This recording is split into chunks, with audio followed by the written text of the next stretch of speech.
Hi everyone, welcome to the Intro to Academic Training webinar. My name is Olivia and I am part of the summer activities team.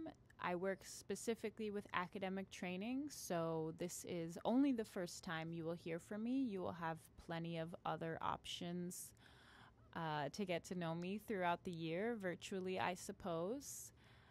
This is the Intro to AT webinar, and we will just be covering the basic concept of academic training as well as going through the academic training website.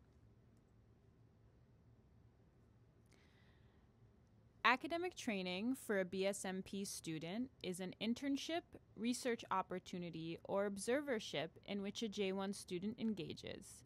AT must be directly related to a student's field of study and be supervised by an industry professional. One of the things here might be a little bit unfamiliar to you, which is the observership.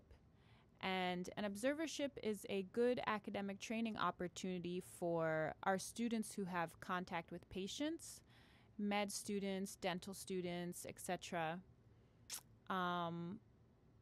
because they may want to have the opportunity to work in a clinical environment, but since they can't have any contact with patients, it's a good opportunity for them to just observe a professional in the field doing their job.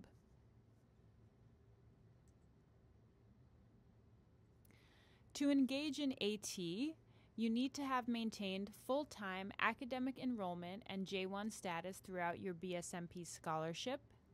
You must be in good academic standing, which according to the Department of State is a 2.0 GPA in the U.S. And you need to have completed at least one semester of full-time academic, that's non-English language learning coursework in the U.S. as a BSMP grantee. Your AT can be on or off campus. It can be paid or unpaid. It's 35 to 40 hours per week.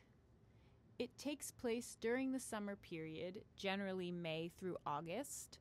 Most students, this is their summer period, but everyone has a different, every university and college the timeline is organized differently. But as soon as your spring semester finals are over, you can go ahead and start your academic training. AT is no shorter than 8 weeks in duration and cannot be any longer than the amount of time spent in the student's course of study. If you will not be continuing in the fall of 2015, your AT must end at the latest on the last day of your DS 2019, which I think for most of you is August 31st, 2015.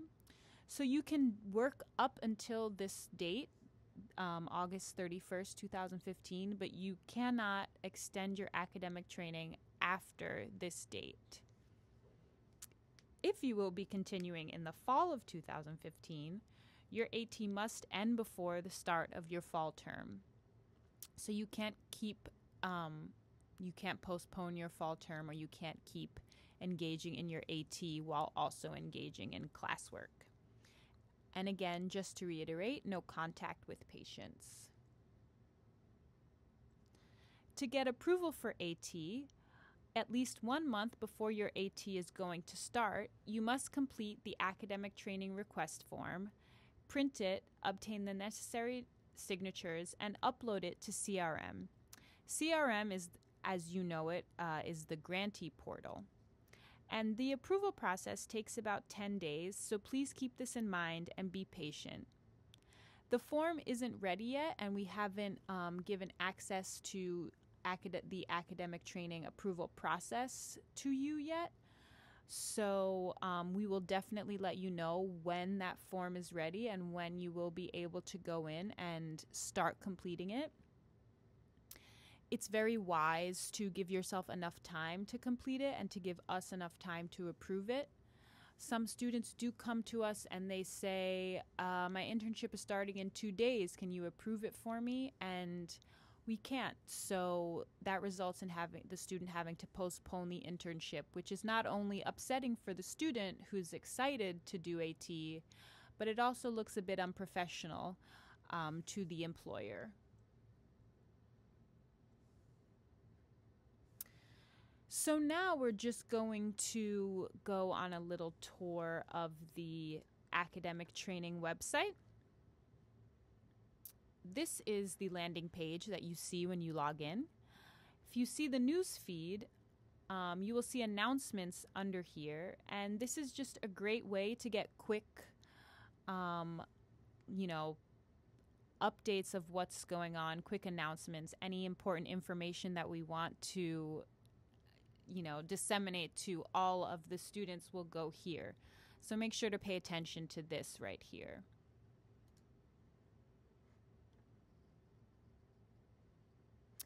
Make sure to complete both your personal and exchange program profile. Personal because we like to this is sort of a database for our internal team where we can get information about you. You want to make sure all of the information there is correct. If it's not correct, change it. If you can't change it, please email your student relations officer so that we can change it for you.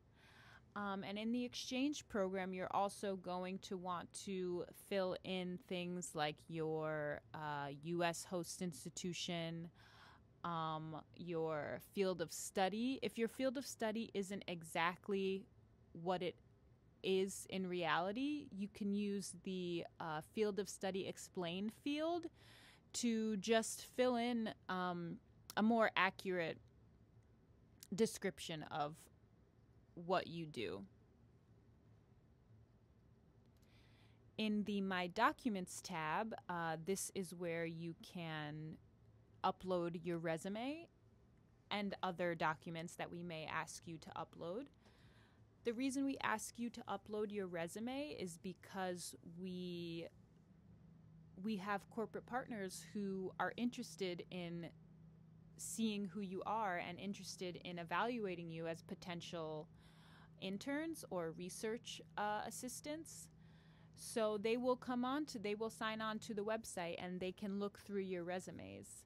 We also send them resume books for certain internship positions that they post.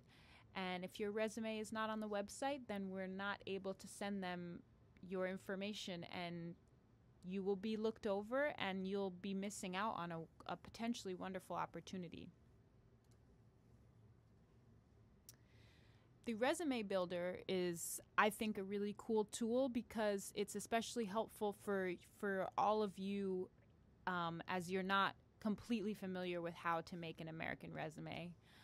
An American resume is very different from a Brazilian CV. It's one page, it's concise, rather than having, listing every seminar and workshop and, anything that you've done, basically. And the resume builder, you can just start a resume and put in all of your contact information, educational experience, work experience, and then at the end, it will automatically format all of the information you input into a beautifully designed resume. I recommend using this tool. However, I don't recommend using this tool and then directly after the resume is generated, uploading it onto the website. It's a great tool to make a first draft of a resume. So use the resume builder, take it to your career services office so that they can then review it, give you suggestions, and then you will put those suggestions in your resume, fix it up, make it perfect, and once it's perfect, then you can go ahead and upload it in the Documents tab.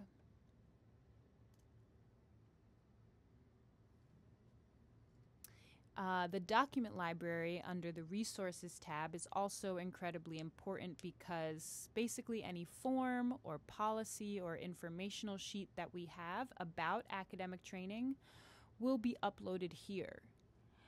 A lot of times students will come to us and, say, I can't find this form, I don't know the answer to this, how can I do this? And we say, look in the document library, the answer is there. So anytime that you have a question, make sure to come here, or if you can't find anything, make sure to come here and look for it first. Something I want to highlight are the different lists. They're named by field of study. We have lists according to field of study of just companies that are in your industry, are in your field of study. It's a great idea to go on here and look through it and see whichever ones, look familiar, or do a little bit of research about them. And then you can go on to their careers pages to inquire to see what internships they have posted, what opportunities they have. Moving on to the Jobs and Academic Training tab, this may be the most important part of the site. I guess that's a matter of opinion. But this is where our corporate partners they post the positions that they are interested in having BSMP students as interns for. This site is only for BSMP students. So it's a great site because, it's very straightforward. If you see a position that you'd like to apply for that fits your interest, that you think you're a good candidate for, you just click apply and you are taken to a longer description of the position as well as instructions on how to apply. Right now there aren't many positions. There will be a time when there are a lot, so you can either scroll through or use the advanced search, which will allow you to search by location, industry, criteria, like that.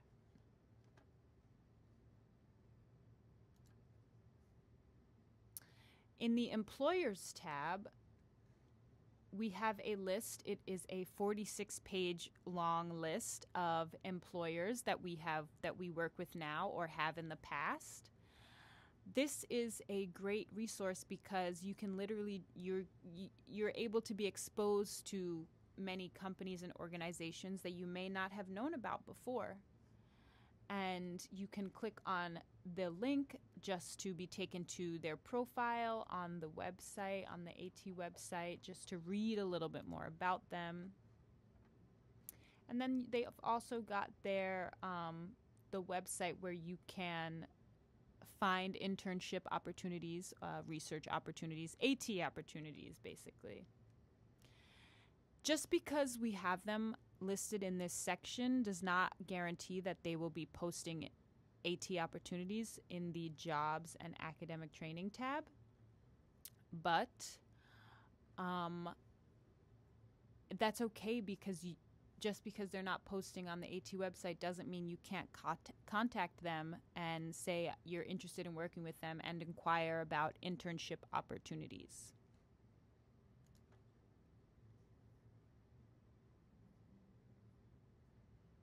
And the last tab that I'm going to show you guys today is the Surveys tab. Any survey that we have that we'd like you to fill out will likely be here